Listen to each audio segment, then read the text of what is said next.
Okay അമ്മ, ഒരുപാട് പേരുടെ ഇടപെടൽ ഉണ്ടായിരുന്നു ഇതൊന്ന് നീട്ടിവെക്കുന്നതിന് വേണ്ടി. അത്ര എളുപ്പമുള്ളതായിരുന്നില്ലെന്ന് അമ്മയ്ക്ക് അറിയാമായിരുന്നില്ലേ? തീർച്ചയായിട്ടും അറിയാം. കാന്തപുരം അബൂബക്കർ മുസ്ലിയാർ ഉസ്താദ് അതിനകത്ത് ഇടപെട്ടു. കേന്ദ്ര സർക്കാരിൻ്റെ ഇടപെടലുണ്ടായി, ഗവർണറുടെ ഇടപെടലുണ്ടായി, സർക്കാരിൻ്റെ ഇടപെടലുണ്ടായി.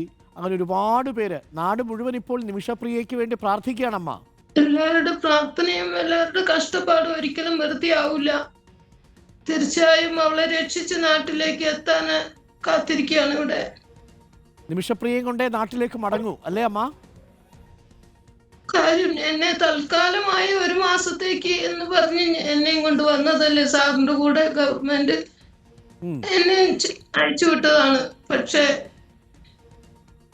എനിക്ക് നിമിഷനെയും കൊണ്ടേ പോകാവൂ എന്ന് പറഞ്ഞ് ഞാൻ ഇവിടെ ഇരിക്കുന്നതാണ്.